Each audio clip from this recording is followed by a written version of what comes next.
जय हिंद फ्रेंड्स, क्या हाल चाल। जैसा आपको पता है कि कल मेरा एयरफोर्स का फेज़ 2 था 3SC कानपुर में 21 जुलाई को। तो उसी का मैं आज रिव्यू देने वाला हूँ, मेरा हुआ कि नहीं हुआ, यानी कि रिव्यू कैसा रहा, टफ रहा SRT GD या नॉर्मल था। तो मैं शुरू से बात करूँ, मैं सुबह 4 बजे वहाँ रिपोर्टिंग मैंने कर दी थी।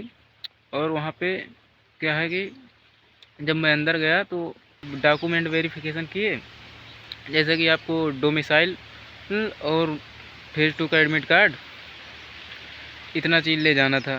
चेक होने के बाद आपको अंदर ले गए, बिठाए, वहाँ टेस्ट नंबर दिया और उसके बाद लेकर गए वहाँ बस में बिठाया और दूसरे छोर पर ले गए। वहाँ से 1600 मीटर की रनिंग करके आनी थी, जहाँ से बैठाए थे वहीं फिर आपको आना था, उससे थोड़ा पहले रुक जाना था। तो वहाँ पर लेकर आए, जिन्होंने रनिंग क्वालिफाई किया वहाँ से फिर लेकर आए उनको।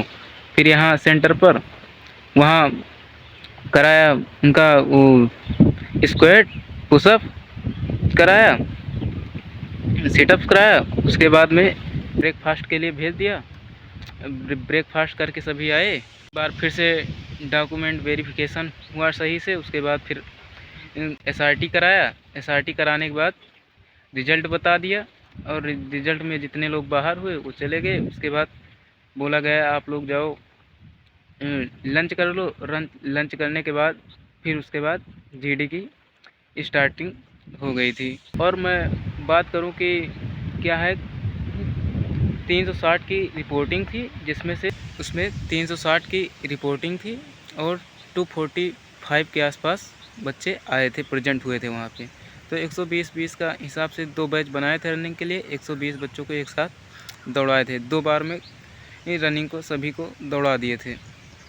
और मैं बात करूँ तो 15 से 20 बच्चे लगभग पुशअप, सिटअप्स और स्क्वाट्स में बाहर हुए। उसके बाद 15 से 20 ही ज़्यादा से ज़्यादा अप्रोक्स SRT में आउट हुए और इतने ही GD में आउट हुए। और मैं बात करूँ SRT और GD का लेवल तो मॉडरेट कह सकते हैं, क्योंकि ईजी तो नहीं कह सकते भाई। हाँ, GD ईजी थी, क्योंकि GD में भाई वो वहाँ के जो स्टाफ थे वो बोल रहे थे आप हिंदी में भी 1-2 शब्द बोल सकते हैं अगर इंग्लिश में आपको प्रॉब्लम हो रही है, लेकिन बोलना आपको इंग्लिश में ही पड़ेगा टोटल।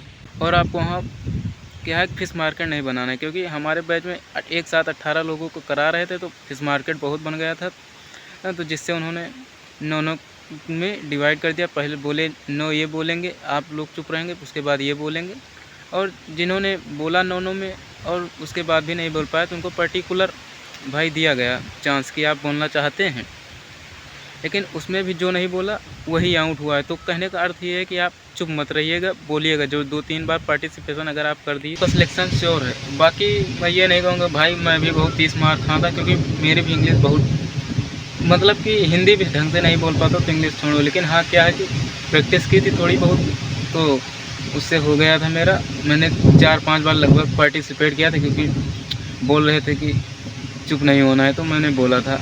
हालांकि अब मैं बात करूँ अपनी, तो मेरा हो गया है पूरा। 7 अगस्त को मेरा बरेली में मेडिकल है। और मैं बात करूँ वहाँ रुकने के लिए, तो भाई 150 से 200 रुपये में वहाँ सेंटर के पास बहुत से रूम मिल जाएंगे। आप वहाँ आसानी से रुक सकते हैं बढ़िया। सुबह वहाँ 4 बजे रूम से निकल के आई रिपोर्टिंग कर लीजिए। जब आप वहाँ जाएंगे तो छोटे छोटे बच्चे आपको बोलेंगे भैया आपको रूम चाहिए तो बताओ, 150 में 200 में दिला दें। तो 150-200 में बढ़िया अच्छा खासा रूम मिल जाता है भाई ठहरने के लिए। आप वहाँ जाकर देख सकते हैं, अगर आपको समझ पड़े तो आप ले लीजिए। बाकी भाई अगर आपको अच्छा लगा तो सब्सक्राइब ज़रूर करें।